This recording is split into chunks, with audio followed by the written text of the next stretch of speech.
मगाशी मॅडमने वर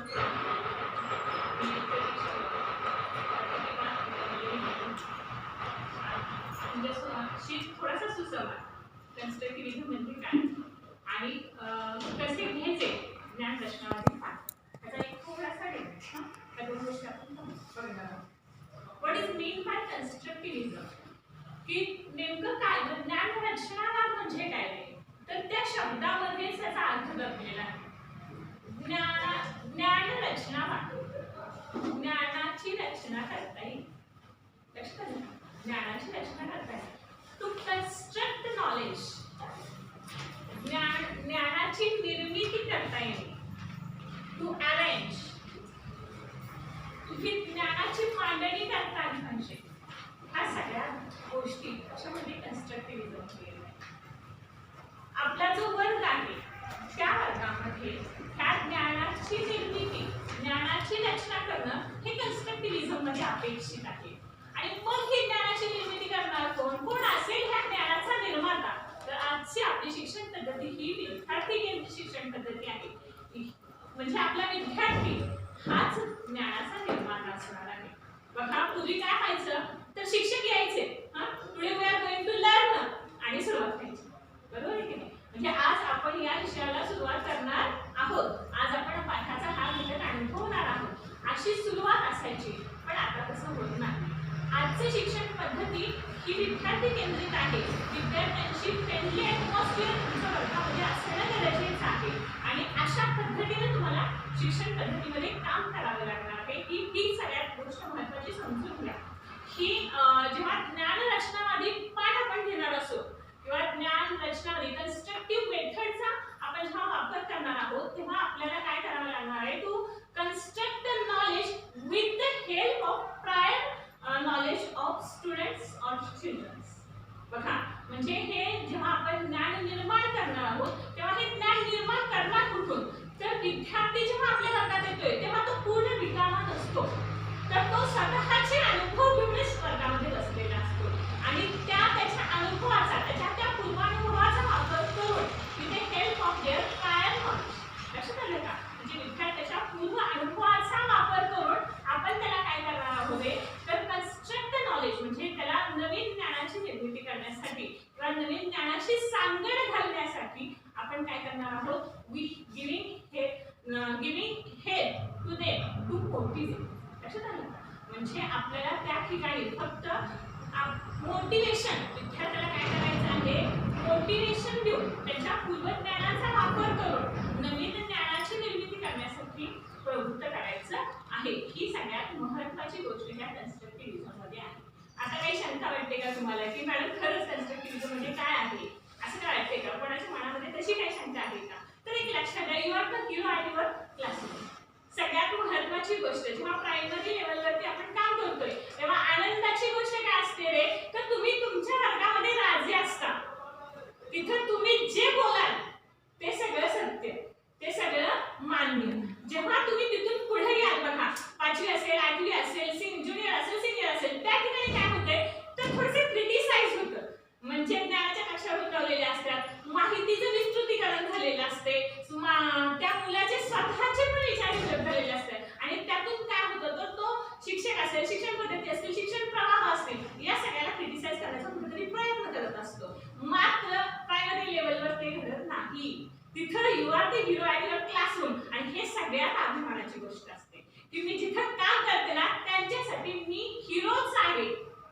ते मला आदर्श म्हणूनच समजतात. माझं वागणं असेल बसणं असेल उठणं असेल बोलणं असेल प्रत्येक गोष्ट जी आहे ती तिथं सर्वात म्हणजे 100% ॲक्सेप्टेड असते. ही सगळ्यात महत्त्वाची प्राथमिक स्तरावरती काम करण्याची मजा आणि आनंद आहे. आणि तुम्ही डिप्लोमाचं जेव्हा एज्युकेशन घेताय त्यावेळी तुम्ही तुमचं आपण काम करणार आहोत तो प्राथमिक स्तरावरतीच करणार आहोत. त्या मुलांच्या विचारांच्या कक्षा ह्या अनुभवांच्या कक्षा विचारात घेऊन आपल्याला काय करायचे शिकण्याचे नवे प्रवाह त्यांच्यासमोर ठेवायचे आहेत.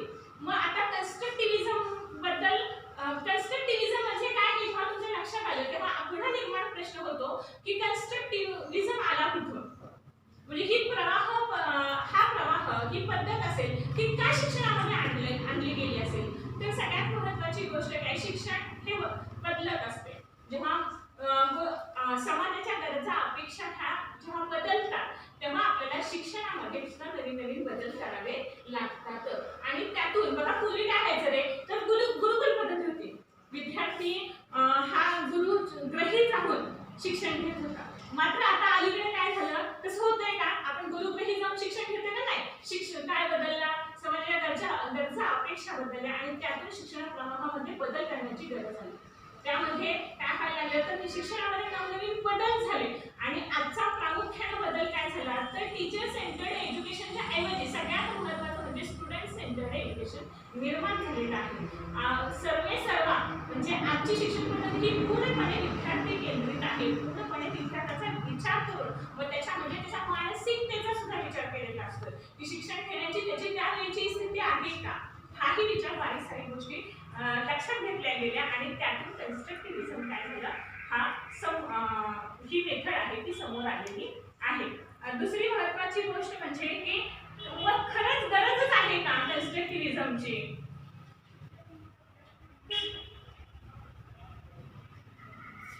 Why we use this constructivism? गरजच आहे का रे, मग त्याशिवाय मूल शिकणारच नाही का, अशी ही शंका कुशंका आपल्या मनातून निर्माण होतात. तर खरोखर कन्स्ट्रक्टिव्हिझम हा गरजेचाच आहे. कारण पूर्वी काय व्हायचं, शिक्षक यायचे, शिकवायला सुरुवात करायचे, थोडंसं आपलंही बालपण आठवाय, शिक्षक यायचे, शिकवायला सुरुवात करायचे आणि त्यावेळी मग कथन पद्धतीचा वापर असेल बघा, एक शिक्षकांचे विविध अनुभव उदाहरणे दाखलेच्या माध्यमातून शिकवलं जायचं. पण सायन्सचा बेस काय आहे तर 20% वी लर्न फ्रॉम लिसनिंग आणि 80% वी लर्न फ्रॉम डुईंग. म्हणजे कोणतीही गोष्ट असेल तर आपण फक्त 20% ज्ञान हे ऐकून मिळवतोय आणि कृतीतून आपण काय होतो 80% ज्ञान मिळवतोय.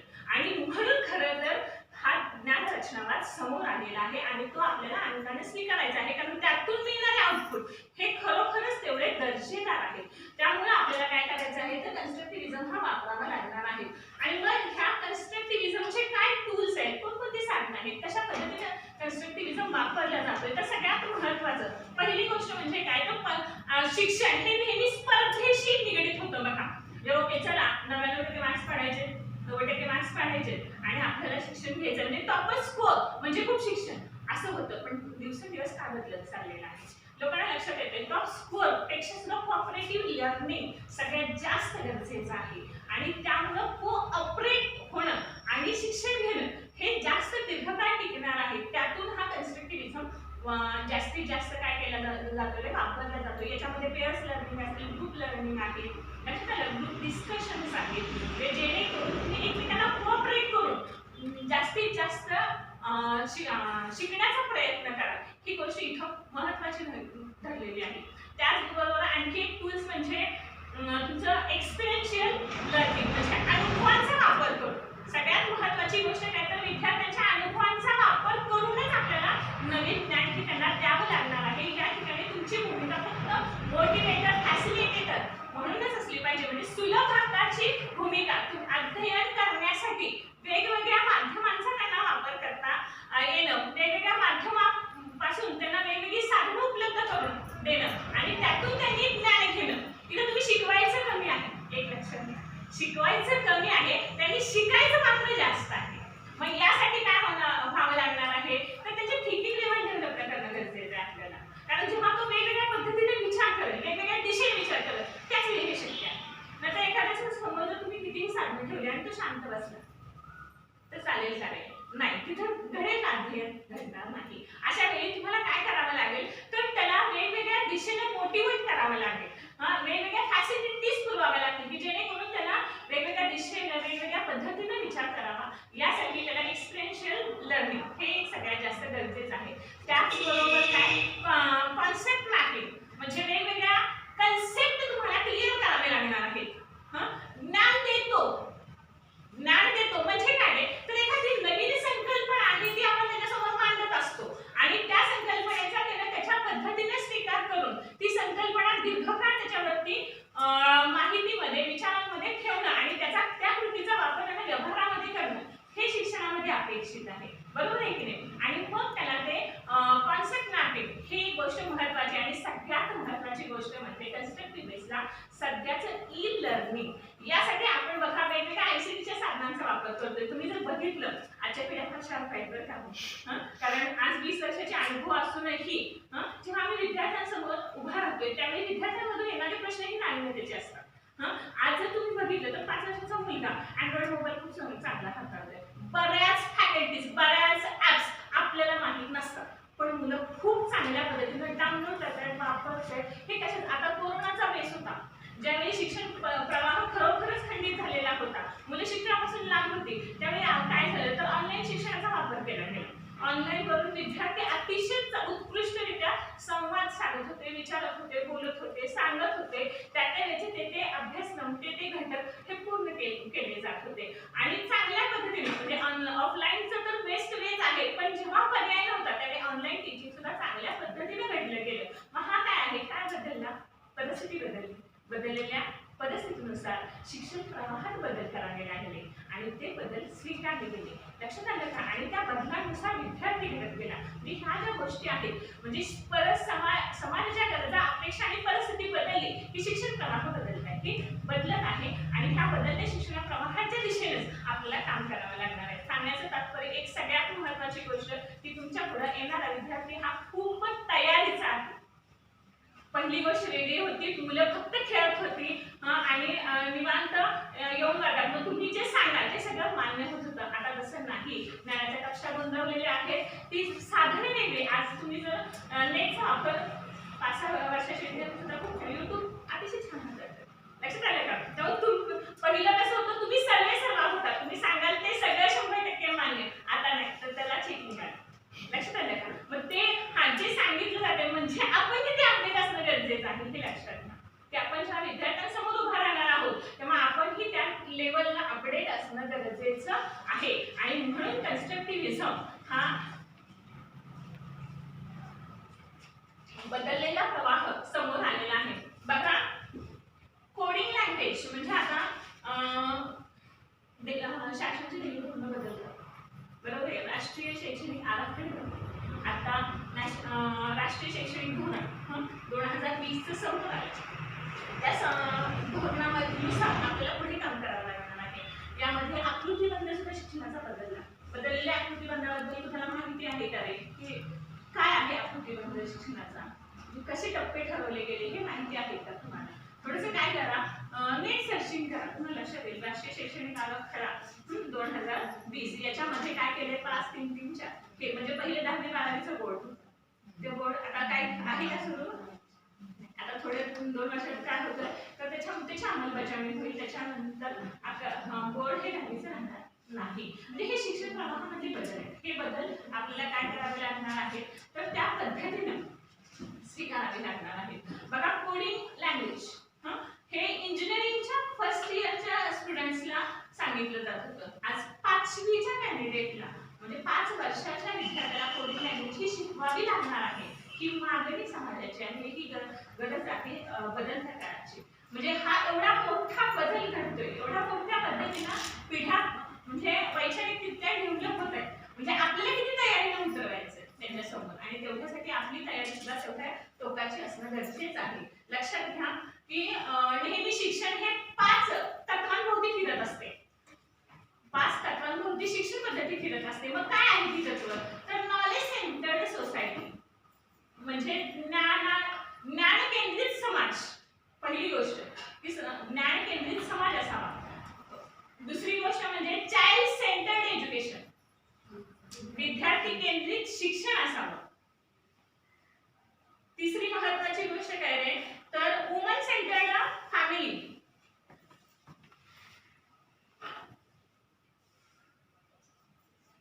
स्त्री केंद्रित कुटुंब असावं. चौथं महत्त्वाचं ह्युमॅनिटी सेंटर्ड सायन्स म्हणजे मानवता केंद्रित विज्ञान असावं. आणि सगळ्यात महत्त्वाची गोष्ट म्हणजे innovative centred India. Innovative centred India म्हणजे नवनिर्मिती केंद्रित भारत असावा. म्हणजे आपल्या ज्या राष्ट्राच्या गरजा अपेक्षा आहेत ह्या गृहीत धरून काय होत असते तर शिक्षण पद्धती ही बदलत असते.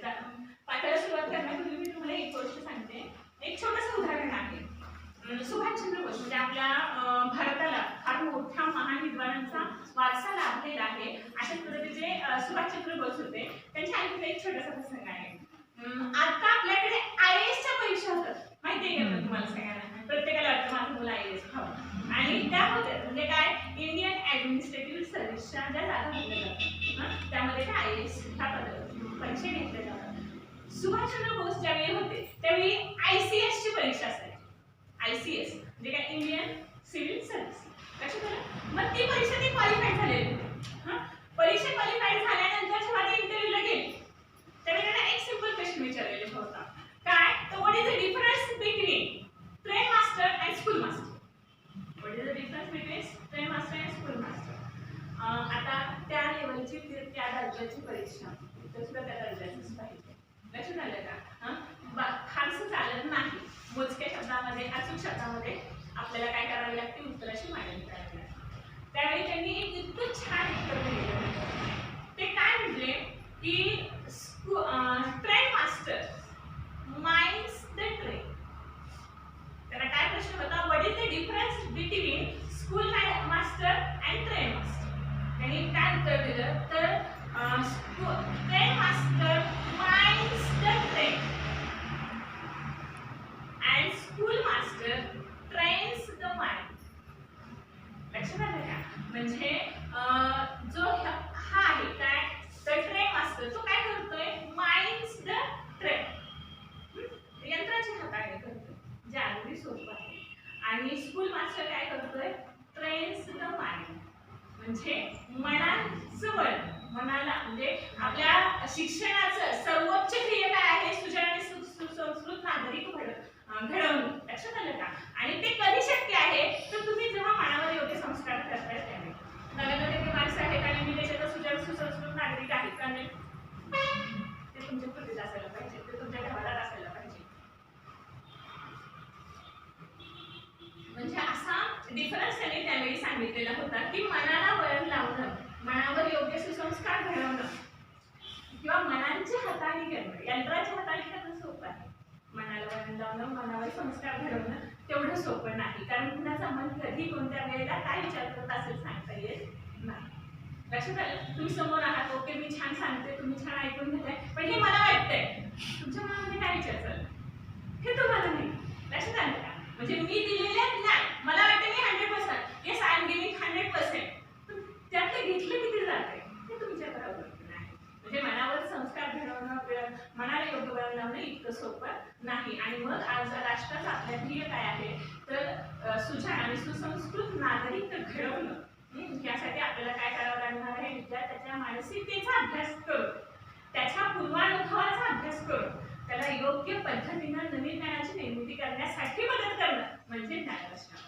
झाली सगळी कन्सेप्ट क्लिअर? आता काय मला नाही वाटत आणखी काय तुम्हाला गरजेचं वाटेल की कन्स्ट्रक्टिव्हिझम म्हणजे काय. जाता आपण काय करूया, एक छोटासा त्याच्यावरती काय घेऊया, लेसन घेऊया की जेणेकरून तुम्हाला लक्षात येईल की खरंच कन्स्ट्रक्टिव्हिझम कशा पद्धतीने आपल्याला राबवायचं आहे. कारण लेक्चर देणं आणि ते ऐकणं हे सोपं आहे, कारण आज तुम्ही तेवढे मॅच्युअर्ड आहात की तुम्ही तात्विक भाग चांगल्या पद्धतीने समजू शकता.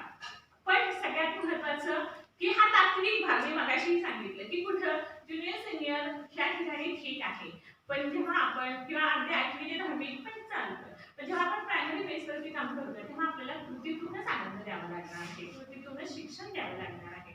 आणि त्यासाठी आपण काय करूया, तर एक छोटासा डेमो लेसन बघूया ज्ञानरचनावादावरती.